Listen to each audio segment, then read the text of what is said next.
Welcome to ಅದ್ವಾ academy weekly current affairs series. ಈ ವಿಡಿಯೋದಲ್ಲಿ ನಾವು ಡಿಸೆಂಬರ್ 22ಇಂದ ಡಿಸೆಂಬರ್ 31ವರೆಗೂ ಆಗಿರೋ ಜಿಯೋಗ್ರಫಿ ರಿಲೇಟೆಡ್ ಕರೆಂಟ್ ಅಫೇರ್ಸ್ ನ್ಯೂಸ್ನ MCQಸ್ನ ಸಾಲ್ವ್ ಮಾಡೋಣ. Where is Denali Fault located? Denali ಸ್ತರಭಂಗ ಎಲ್ಲಿದೆ ಅಂತ question. Options: southern California, northern Canada, southern Alaska, western Greenland. ಈ ಡೆನೆಲಿ ಫಾಲ್ಟ್ ಅಥವಾ ಡೆನೆಲಿ ಸ್ತರಭಂಗ ಎಲ್ಲಿದೆ ಅಂತ ಹೇಳಿದರೆ western part of the North America ಹಾಗೂ ನಮ್ಮ ಈಸ್ಟರ್ನ್ ಪಾರ್ಟ್ ಆಫ್ ಏಷ್ಯಾ ಇವೆರಡರ ಮಧ್ಯೆ ಒಂದು ಗ್ಯಾಪ್ ಇದೆ. ಇದನ್ನು ನಾವು ಡೆನೆಲಿ ಫಾಲ್ಟ್ ಅಂತ ಹೇಳಿ ಕರಿತೀವಿ. ಒಂದು ಟೈಮಲ್ಲಿ ಜಿಯಾಲಜಿಕಲ್ ಹಿಸ್ಟ್ರಿ ಆಗಿನ ಕಾಲದಲ್ಲಿ ಏಷ್ಯಾ ಹಾಗೂ ಅಮೆರಿಕನ್ ನಡುವೆ ಬಿರುಕು ಮೂಡಿ ಕಾಂಟಿನೆಂಟ್ಸ್ ಬೇರೆ ಆಗ್ತಾ ಬಂತು. ಇದರಿಂದ ನಮ್ಮ ಎಲ್ಲ ಕಾಂಟಿನೆಂಟ್ ರೀಶೇಪಿಂಗ್ಗೆ ಒಂದು ಮಹತ್ತರ ತಿರುವು ಇಲ್ಲಿಂದ ಬರುತ್ತೆ. ಹಾಗಾಗಿ ಡೆನೆಲಿ ಫಾಲ್ಟ್ ಇಂಪಾರ್ಟೆಂಟ್ ಆಗುತ್ತೆ. ಅದರ ರಿಲೇಟೆಡ್ ರಿಸರ್ಚ್ ಸಮ್ ಪೇಪರ್ಸ್ ಕೂಡ ಈ ಲಾಸ್ಟ್ ವೀಕು ಪಬ್ಲಿಷ್ ಆಗಿರುತ್ತೆ. ಹಾಗಾಗಿ ಡೆನೆಲಿ ಫಾಲ್ಟ್ ನ್ಯೂಸಿಗೆ ಬಂದಿದೆ. ಸೊ ಇದರಲ್ಲಿ ನಮ್ಮ answer option C, southern Alaska, ದಕ್ಷಿಣ Alaska. Which strait separates Greenland from Canada? ಗ್ರೀನ್ಲ್ಯಾಂಡನ್ನು ಕೆನಡಾದಿಂದ ಬೇರ್ಪಡಿಸುವ ಜಲಸಂಧಿ ಯಾವುದು? Bering Strait, Davis Strait, Hudson Strait, Denmark Strait. ಇತ್ತೀಚೆಗೆ US ಪ್ರೆಸಿಡೆಂಟ್ ಎಲೆಕ್ಷನಲ್ಲಿ ಗೆದ್ದಂಥ ಡೊನಾಲ್ಡ್ ಟ್ರಂಪ್ ಅವರು ಈ ಗ್ರೀನ್ಲ್ಯಾಂಡ್ನ ಪರ್ಚೇಸ್ ಮಾಡೋ ಬಗ್ಗೆ ಇಂಟ್ರೆಸ್ಟ್ ಇದೆ ಅಂತ ಹೇಳಿ ಒಂದು ಸ್ಟೇಟ್ಮೆಂಟ್ ಕೊಟ್ಟಿದ್ದಾರೆ. ಆದ್ದರಿಂದ ಈ ಗ್ರೀನ್ಲ್ಯಾಂಡ್ ಲೊಕೇಶನ್ ನ್ಯೂಸಲ್ಲಿದೆ. ಈ Greenland world's largest non continental island.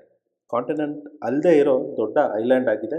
ಇದರ ಕ್ಯಾಪಿಟಲ್ ಬಂದು ನ್ಯೂಕ್ ಹಾಗೂ ಇದು ಪಾರ್ಟ್ ಆಫ್ ದ ಡೆನ್ಮಾರ್ಕ್ನ ಒಂದು ಪ್ರಾವಿನ್ಸ್ ಆಗಿ ಈ ಗ್ರೀನ್ಲ್ಯಾಂಡ್ ಇದೆ. ಈಗ ಇದರ ಸರೌಂಡಿಂಗ್ ನಾವು ನೋಡೋದಾದರೆ ನಾರ್ತಲ್ಲಿ ಇದಕ್ಕೆ ಆರ್ಕಿಟಿಕ್ ಓಷನ್ ಇದೆ ಹಾಗೂ ಈಸ್ಟಲ್ಲಿ ಗ್ರೀನ್ಲ್ಯಾಂಡ್ ಸಿ ಇದೆ. ಸೌತ್ ವೆಸ್ಟಲ್ಲಿ ಡೇವಿಸ್ ಸ್ಟ್ರೈಟ್ ಬರುತ್ತೆ, which separates Greenland from Canada. Canada ಹಾಗೂ ಗ್ರೀನ್ಲ್ಯಾಂಡ್ ಮಧ್ಯೆ ಇರೋದು ಡೇವಿಸ್ ಸ್ಟ್ರೈಟ್. ನೆಕ್ಸ್ಟ್ ವೆಸ್ಟಲ್ಲಿ ಬಫಿನ್ ಬೇ ಇದೆ. ಇದಿಷ್ಟು ಇದರ ಜಿಯೋಗ್ರಫಿಕಲ್ ಲೊಕೇಶನ್. ಸೊ ಗ್ರೀನ್ಲ್ಯಾಂಡ್ ಹಾಗೂ ಕೆನಡಾನ ಸಪ್ರೇಟ್ ಮಾಡಿರೋದು Davis Strait, option B. Where is Kilauea volcano located? Kilauea ಜ್ವಾಲಾಮುಖಿ ಎಲ್ಲಿದೆ? Japan, Hawaii, USA, Indonesia, Philippines. ಈ ಕಿಲುವಿಯಾ ವಾಲ್ಕೆನೋ ಅನ್ನೋದು ಆಕ್ಟಿವ್ ಮೋಸ್ಟ್ ವಾಲ್ಕೆನೋ. ರೀಸೆಂಟಾಗಿ ಇದು ಎರಪ್ಷನ್ಸ್ ಆಗಿದೆ. ಇದು ಸದರನ್ ಪಾರ್ಟ್ ಆಫ್ ಹವಾಯಿ ಐಲ್ಯಾಂಡಲ್ಲಿದೆ. ಇದು ಒಂದು ಶೀಲ್ಡ್ ವಾಲ್ಕೆನೋ ಶೇಪಲ್ಲಿದೆ. ನಮ್ಮ ಇಂಡಿಯಾದಲ್ಲಿರೋ ವಾಲ್ಕೆನೋಸ್ ಬಗ್ಗೆ ತಿಳ್ಕೊಳ್ಳೋದು ಕೂಡ ಮುಖ್ಯ ಆಗುತ್ತೆ. ಇಂಡಿಯಾದಲ್ಲಿ ಅಂಡಮಾನ್ ಹಾಗೂ ನಿಕೋಬಾರ್ ಗ್ರೂಪ್ ಆಫ್ ಐಲ್ಯಾಂಡಲ್ಲಿ ಕೆಲವು ವಾಲ್ಕೆನೋಸ್ನ ನಾವು ನೋಡ್ಬೋದಾಗಿರುತ್ತೆ. ಅದರಲ್ಲಿ ಬೇರೆನ್ ಐಲ್ಯಾಂಡ್ನ ನಾವು ಆಕ್ಟಿವ್ ವಾಲ್ಕೆನೋ ಅಂತ ಕರಿತೀವಿ. ನಾರ್ಕೋಂಡಮ್ ವಾಲ್ಕೆನೋನ ಡಾರ್ಮೆಂಟ್ ವಾಲ್ಕೆನೋ, ಅಂದರೆ ಆಕ್ಟಿವ್ ಆಗಿಲ್ಲ. ಇದು ಕೂಡ ಅಂಡಮಾನ್ ಐಲ್ಯಾಂಡ್ಸಲ್ಲಿದೆ.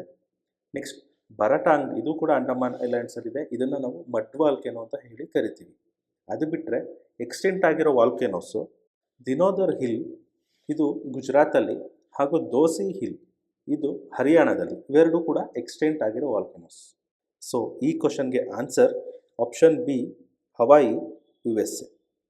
ಇನ್ನು ಸ್ಪೆಸಿಫಿಕ್ ಲೊಕೇಶನ್ ಹೇಳೋದಾದರೆ southern part of Hawaii. What was the primary trigger for ocean anoxic event 1A? Ocean anoxic event 1Aಗೆ ಪ್ರಾಥಮಿಕ ಪ್ರಚೋದಕ ಯಾವುದು? Large asteroid impact, ice sheet collapse, massive volcanic eruptions releasing CO2, tectonic plate movements. ಈ oceanic ಅನಾಕ್ಸಿಕ್ event 1A ಅನ್ನೋದು ರೀಸೆಂಟಾಗಿ science advances ಅನ್ನೋ ಒಂದು ಜರ್ನಲಲ್ಲಿ ಈ ಇವೆಂಟ್ನ ರೆಕಾರ್ಡ್ ಮಾಡ್ತಾರೆ. ಅದರಿಂದ ಇದು ನ್ಯೂಸಲ್ಲಿದೆ. ಎಲ್ಲಿ ಅಂತ ಹೇಳಿದ್ರೆ ಮೌಂಟ್ ಅಶಿಬಿಟ್ಸು, ಜಪಾನ್. ಇಲ್ಲಿ ಕಲೆಕ್ಟ್ ಮಾಡಿರೋ ಸಮ್ ಸ್ಯಾಂಪಲ್ಸ್ನ ಡೇಟೆಡ್ ಮಾಡಿದಾಗ ಅದು 119 ಮಿಲಿಯನ್ ಇಯರ್ಸ್ ಹಿಂದೆ ಇಲ್ಲಿರೋ ಓಷನಲ್ಲಿ ಅನಾಕ್ಸಿಕ್ ಇವೆಂಟ್ ಅಕರ್ ಆಗಿದೆ ಅಂತ ಹೇಳಿ ತಿಳಿದು ಬರುತ್ತೆ. ಓಷನ್ ಅನಾಕ್ಸಿಕ್ ಇವೆಂಟ್ 1A ಅಂತ ಹೇಳಿದ್ರೆ ಇದು ಅಕರ್ ಆಗಿದ್ದು ಕ್ರಿಟೇಷಿಯಸ್ ಪೀರಿಯಡ್, ಅಂದರೆ 145 to 66 ಮಿಲಿಯನ್ ಈ ನಡುವೆ ನಡೆದಿರುವಂಥ ಇವೆಂಟು. ಈಗ ರೆಕಾರ್ಡ್ ಮಾಡಿರೋದು 119 ಮಿಲಿಯನ್ ಇಯರ್ಸಿಗೋ ನಡೆದಿರುವಂಥ ಇವೆಂಟು. ಇಲ್ಲಿ ಏನಾಗುತ್ತೆ ಅಂತ ಹೇಳಿದರೆ ಮಾಸಿವ್ ವಾಲ್ಕನೋ ಎರಪ್ಷನ್ಸ್ ಆಗಿ ಅದರಿಂದ large amount of carbon dioxide release ಆಗುತ್ತೆ. ಸೊ ಈ ಮಾಸಿವ್ ಅಮೌಂಟ್ ಆಫ್ ಕಾರ್ಬನ್ ಡೈಆಕ್ಸೈಡಿಂದ ಗ್ಲೋಬಲ್ ವಾರ್ಮಿಂಗ್ ಆಗಿ ಓಷನ್ ವಾಟರ್ ಎಲ್ಲ ಡಿಆಕ್ಸಿನೇಟೆಡ್ ಆಗುತ್ತೆ, ಅಂದರೆ ಆಕ್ಸಿಜನ್ ಲೆವೆಲ್ ಲೋ ಆಗುತ್ತೆ. ಈ ಇವೆಂಟಿಂದ ಅನಾಕ್ಸಿಕ್ ಮೆರೈನ್ ಬೇಸಿಸ್, ಅಂದರೆ extreme low oxygen marine basins create ಆಗುತ್ತೆ. ಇದನ್ನೇ ಓಷನ್ ಅನಾಕ್ಸಿಕ್ ಇವೆಂಟ್ ಅಂತ ಹೇಳಿ ಕರೆಯೋದು. ಸೊ ಈ ಕ್ವಶನ್ಗೆ answer option C, massive volcanic eruptions releasing CO2. ಅದರಿಂದನೇ ಓಷನ್ ಅನಾಕ್ಸಿಕ್ ಇವೆಂಟ್ ಆಗಿರೋದು. Where was the India's first hydrothermal vent discovered? ಭಾರತದ ಮೊದಲ ಸಮುದ್ರ ತಳದ ಬಿಸಿ ನೀರು ಚಿಲುಮೆಯನ್ನು ಎಲ್ಲಿ ಕಂಡು ಹಿಡಿಯಲಾಯಿತು? Recently India Deep Ocean Mission ಮೂಲಕ ಒಂದು ಆ್ಯಕ್ಟಿವ್ ಹೈಡ್ರೋಥರ್ಮಲ್ ವೆಂಟ್ನ ಕ್ಯಾಪ್ಚರ್ ಮಾಡುತ್ತೆ. ಹೈ ರೆಸೊಲ್ಯೂಷನ್ ಇಮೇಜ್ ಆಗಿರುತ್ತೆ. ಇದು ಇಂಡಿಯನ್ ಓಷನಲ್ಲಿ 4500 ಮೀಟರ್ಸ್ ಬಿಲೋ ಇರುತ್ತೆ. ಆ್ಯಕ್ಟಿವ್ ಹೈಡ್ರೋಥರ್ಮಲ್ ವೆಂಟ್ ಅಂತ ಹೇಳಿದ್ರೆ ಕನ್ನಡದಲ್ಲಿ ಬಿಸಿ ನೀರಿನ ಚಿಲುಮೆ, ಬಟ್ ಅದು ಓಷನ್ ಒಳಗಡೆ, ಅಂದರೆ ಸಾಗರದ ಆಳದಲ್ಲಿ ಇರುತ್ತೆ.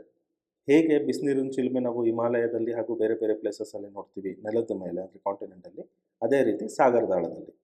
ಈ ಹೈಡ್ರೋಥರ್ಮಲ್ ವೆಂಟ್ಸ್ ಹೇಗೆ ಕ್ರಿಯೇಟ್ ಆಗುತ್ತೆ ಅಂತ ಹೇಳಿದ್ರೆ, freezing water around below 2 degree temperature ಇರೋದು ಸಾಗರ ಆಳದಲ್ಲಿ ಸಮ್ ಓಪನಿಂಗಿಂದ, ಬಿರುಕಿಂದ ಅರ್ತ್ ಕ್ರಸ್ಟ್ವರೆಗೂ ರೀಚ್ ಆಗೋ ಥರ ರೀಚ್ ಆಗುತ್ತೆ.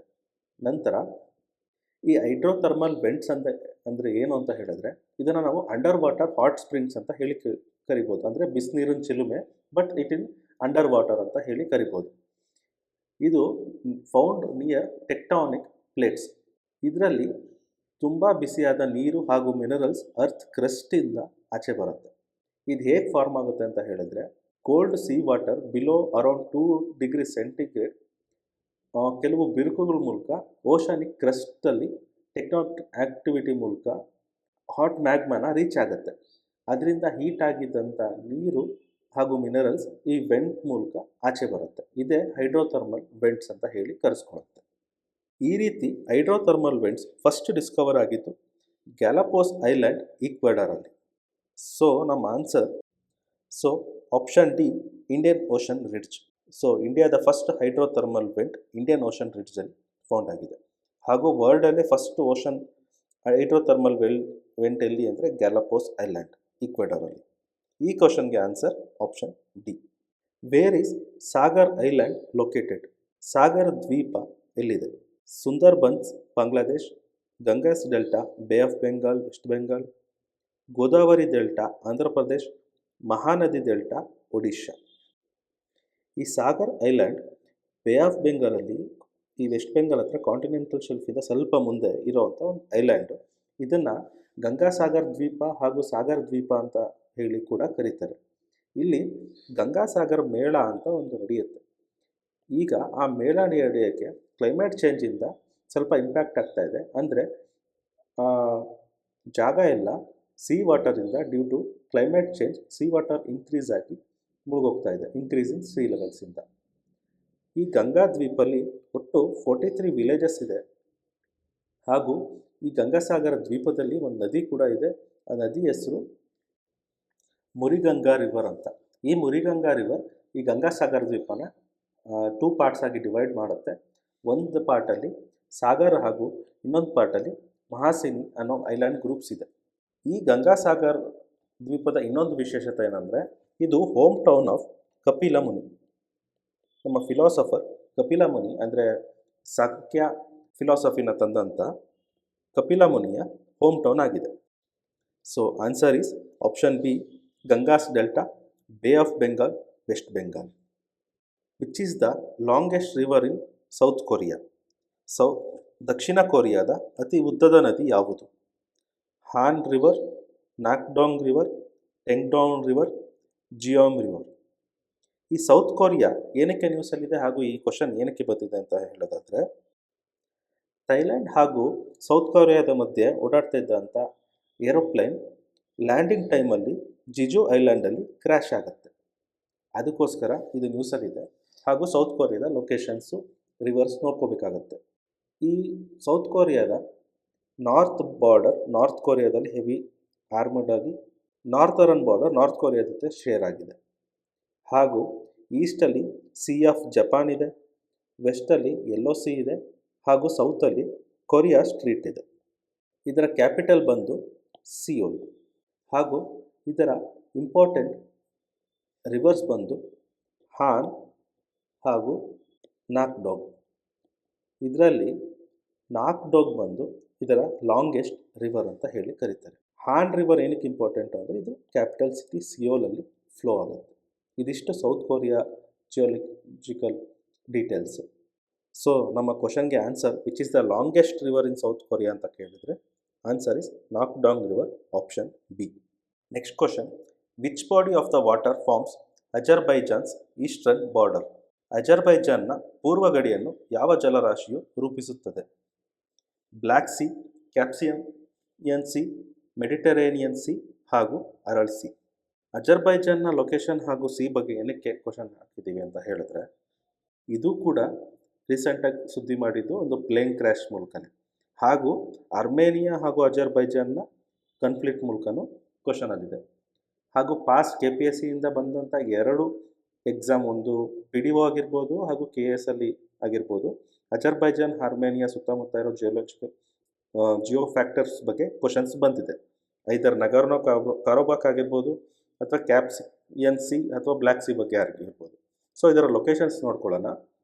ಅಜರ್ಬೈಜಾನ್ನ ಕ್ಯಾಪಿಟಲ್ ಬಂದು ಬಾಕು ಹಾಗೂ ಇದರ ನಾರ್ತರನ್ ಬಾರ್ಡರ್ ರಷ್ಯಾ ಜೊತೆ ಹಾಗೂ ನಾರ್ತ್ ವೆಸ್ಟಲ್ಲಿ ಜಾರ್ಜಿಯಾ ಇದೆ. ಇದರ ಈಸ್ಟಲ್ಲಿ ಕ್ಯಾಸ್ಪಿಯನ್ ಸಿ ಇದೆ ಹಾಗೂ ವೆಸ್ಟಲ್ಲಿ ಇದರ ಬಾರ್ಡರ್ ಅರ್ಮೇನಿಯಾ ಜೊತೆ ಇದೆ. ಇದು ಬಾರ್ಡರ್ ಕನ್ಫ್ಲಿಕ್ಟ್ ನಗರ್ನೋ ಕಾರೋಬಾಕ್ ಅನ್ನೋ ರೀಜನ್ ಅರ್ಮೇನಿಯಾ ಜೊತೆ ಹೊಂದಿದೆ. ಸೊ ಈಗ ನಮ್ಮ ಆನ್ಸರ್ ನೋಡೋದಾದರೆ ಅಜರ್ಬೈಜಾನ್ನ ಈಸ್ಟರ್ನ್ ಬಾರ್ಡರ್ಲಿರೋದು ಕ್ಯಾಸ್ಪಿಯನ್ ಸಿ. ಸೊ ಇದಿಷ್ಟು ಡಿಸೆಂಬರ್ 3rd ವೀಕ್ ಹಾಗೂ 4th ವೀಕಲ್ಲಿ ಜಿಯೋಗ್ರಫಿಯಲ್ಲಿ ಬಂದಿರೋವಂಥ ಕಾನ್ಸೆಪ್ಟ್ಸ್ ಹಾಗೂ ಕರೆಂಟ್ ಅಫೇರ್ಸ್ ಹಾಗೂ ಪ್ಲೇಸಸ್ ಇನ್ ನ್ಯೂಸ್ ಆಗಿದೆ. ನೆಕ್ಸ್ಟ್ ಸಬ್ಜೆಕ್ಟ್ಸ್ ಬಗ್ಗೆ ನೆಕ್ಸ್ಟ್ ವಿಡಿಯೋ ಅಪ್ಲೋಡ್ ಮಾಡ್ತೀವಿ. ಇದೇ ರೀತಿ ಮತ್ತಷ್ಟು ವಿಡಿಯೋಗಾಗಿ ನಮ್ಮ ಚಾನಲ್ನ ಸಬ್ಸ್ಕ್ರೈಬ್ ಮಾಡಿ ಹಾಗೂ ನಿಮ್ಗೆ ಇಷ್ಟ ಆಗಿದ್ದರೆ ನಿಮ್ಮ ಫ್ರೆಂಡ್ಸ್ ಹತ್ರ ಶೇರ್ ಮಾಡಿ. ಥ್ಯಾಂಕ್ ಯು ಫಾರ್ ವಾಚಿಂಗ್ ಆದ್ವಾ ಅಕಾಡೆಮಿ.